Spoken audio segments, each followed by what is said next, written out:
बिस्मिल्लाहिर्रहमानिर्रहीम। अस्सलाम वालेकुम नाज़रीन, उम्मीद है आप खैर आफियत से होंगे। नाज़रीन, बाज़ औक़ात इंसान के अंदर एक हलचल होती है और उस हलचल की बहुत सी वजूहात होती हैं और बाज़ औक़ात इसी सूरत हाल के अंदर आपको अल्लाह ताला कुछ ख़ास अल्फाज की सूरत में कुछ इनायत करता है। चंद दिन पहले मैं परेशान था कुछ लोगों की सूरत हाल को देखते हुए, तो एक जुमला मेरे ज़हन में आया और वो जुमला आपके साथ शेयर किया। काफ़ी दोस्तों ने उसका मतलब भी पूछा, तो कुछ लोगों को बता दिया, लेकिन मैं चाह रहा था कि इस बात को थोड़ा एक्सप्लेन कर दूं क्योंकि एक बहुत कीमती और बहुत बड़ी बात थी। और वो ये बात थी कि जब जिस इंसान को शऊर और उसके साथ एहसास अता हो जाए, ये अल्लाह ताला की बहुत बड़ी नेमतें हैं, शऊर और एहसास। जब ये अता हो जाए तो उसके बाद उसके पास से सुकून रुखसत हो जाता है। अब आप कहेंगे ये कैसे मुमकिन है? सबसे पहले तो समझने की ज़रूरत है शऊर है क्या? शऊर ये है कि अल्लाह ताला आपको हर चीज़ के बारे में इल्म अता है। इल्म के साथ शऊर जुड़ा हुआ है, यानी हकीकत का इदराक हो जाए, असल तक की पहचान हो जाए। यानी सूरज इधर से निकलता है तो आप पहचानें, आपको पता हो सूरज इधर से निकल रहा है। हक़ और सच का आखिरी जो हद होती है, उस हद तक आपको अंदाज़ा हो जाए राइट क्या है, रॉन्ग क्या है, गलत क्या है, सही क्या है। और हमेशा आप उसको गहराई में देखते हैं अपने इल्म के साथ, अपनी उस इदराक के साथ, फ़हम के साथ, ये सारी चीज़ें। अब उसके साथ जुड़ा हुआ है एहसास। अब एहसास क्या है? अल्लाह ताला की बहुत बड़ी नेमत है। एहसास है जिससे आप महसूस करते हैं। मिसाल के तौर पे किसी और को तकलीफ़ हुई तो आपने उसको महसूस किया। अब ये एहसास था जो आपको महसूस हुआ। जैसे आप सल्लल्लाहु अलैहि वसल्लम ने फरमाया कि जो उम्मत है वो वाहिद जिस्म वाहिद की तरह है। अगर एक को तकलीफ़ होगी तो दूसरा दर्द फ़ील होगा। तो ये एक बहुत बड़ी नेमत है। अगर आप यानी आपके अंदर ईमान होने का एक पैमाना भी है और वो चेक किया जा सकता है एहसास के साथ भी। तो एहसास बहुत बड़ी नेमत होगी अल्लाह ताला की।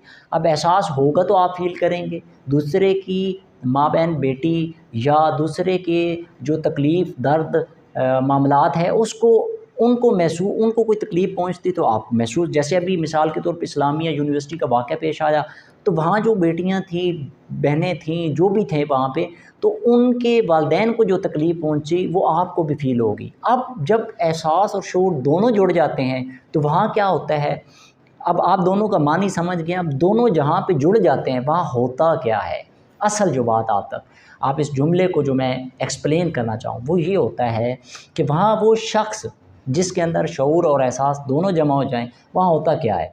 अब वो जब भी किसी पहलू को देखता है तो वो अपनी ज़ात से निकल कर इनफरादियत, इज्तिमाइयत और उम्मत के बारे में सोचता है। हमेशा जिस उम्मत को आप सल्लल्लाहु अलैहि वसल्लम ने कहा कि जिसमें वाहिद की तरह है, यानी उसका इल्म, उसका शऊर और उसका एहसास वो जुड़ जाता है हमेशा।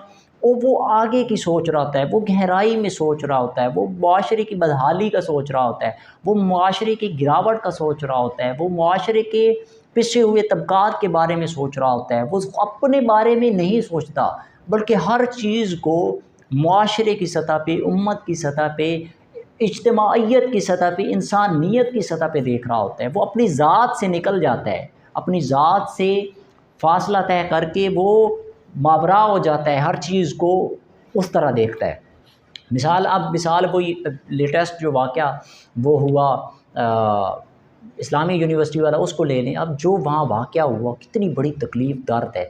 अब जिसके अंदर शऊर और एहसास होगा वो इसको फ़ील भी करेगा, महसूस भी करेगा और हलचल मच जाएगी उसके अंदर कि हमारा मुआशरा कहाँ पहुँच चुका है। ये एक वाक़या है, ये मुआशरे का अलमिया है जिस मुआशरे के अंदर हम रहते हैं। तो वो उसको उतनी ही गहराई में देखेगा भी, उसके असबाब और सद्दे-बाब जो जड़ थी, रूट कॉजेज़ थी, उसको हल करने के लिए अपनी उतनी ही अनथक मेहनत से बेचैन हो जाएगा। उसके अंदर एक तड़प लग जाएगी, वो उसको उसमें जो अपना किरदार अदा कर सकता है, उस किरदार को अदा करने के लिए अपना सर की बाजी लगा देगा। और दूसरा मिसाल के तौर पे अभी महंगाई की सूरत हाल है, आपके सामने है जो कुछ है। तो जो एहसास और शऊर जमा हो जाए, जिस बात से मेरे ज़हन में आया कि बहुत बड़े-बड़े लोग इस वक्त क्राइसिस में, इतनी परेशानी में, मैं आपको बता नहीं सकता। बंदा सुनता है तो हैरान हो जाता है और दूसरा बंदा ही टेंशन में है इस वक्त जो मुआशी तौर पे सूरत हाल हो चुकी है।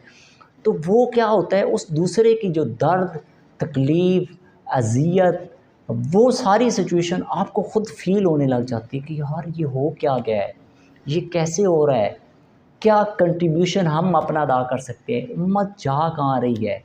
یعنی اگلا خیال آتا ہے، ہم مثال کے طور پہ ہر شخص اپنے فیوچر میں لگا ہوا ہے، اپنے مستقبل کو بنوانے کے لیے لگا ہے، اس کے لیے اس کو جو کچھ کرنا پڑتا ہے، دوسرے کے کوئی مستقبل سے کھیلنا پڑتا ہے، دوسرے کی کوئی عزت سے کھیلنا پڑتا ہے، دوسرے کے کردار سے کھیلنا پڑتا ہے، سب کچھ کرنے کو تیار ہیں صرف اپنے فیوچر کے لیے، اپنے مستقبل کے لیے۔ ہاں آج آپ کے سامنے حرام کی کمائی ہے، جو بھی معاملات ہے واٹ ایور کچھ بھی ہے، سارا کچھ کرنے کو تیار ہے صرف اپنے مستقبل کو بہتر بنانے کے لیے۔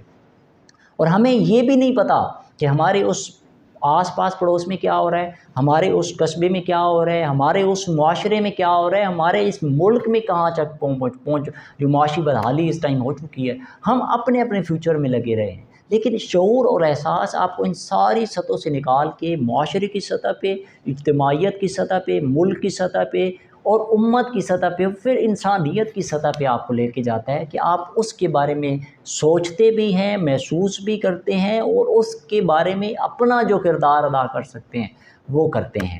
تو اللہ کا شکر ہے کہ اس نے ان دونوں چیزوں سے نوازا، اور اسی کے لیے اپنا جو فرض ادا کر سکتے ہیں، جس سطح پہ بھی کر سکتے ہیں، بس وہ اللہ تعالیٰ اپنی بارگاہ میں قبول کرے۔ ٹوٹی پھوٹی جو بھی ہم خدمت کرتے ہیں اس کے دین کی، اس کی انسانیت کی، اور آگے جو کچھ ڈیلیور کر رہے ہیں ان ویڈیوز کے ذریعے، کوشش ہوتی ہے کہ ایک اچھی چیز آپ تک پہنچائی جائے، اور زندگی میں جہاں ہم کنٹریبیوٹ کر سکتے ہیں، اللہ تعالیٰ نے اگر ہمیں شعور دے دیا ہے تو ہم اس شعور کو آگے لوگوں تک پہنچا رہے ہیں۔ تو میں ہمیشہ کہتا ہوتا ہوں، جو انسان شعور رکھنے کی بجائے لوگوں تک شعور نہیں پہنچا رہا تو وہ آنے والی نسلوں کا مجرم ہے۔ اور ہمیشہ آپ اگر رستہ جانتے ہیں تو آپ کے اوپر ایک طرح سے واجب اور فرض ہو جاتا ہے کہ آپ دوسرے کو وہ رستہ گائیڈ کریں۔ اس لیے ہم اپنا فرض ادا کر رہے ہیں، اللہ تعالیٰ ہمیں مزید بھی توفیق عطا فرمائے، اور معاشرے کی سطح پہ ہم سب کو درد اور اس احساس کی اور شعور کی نعمت عطا فرمائے۔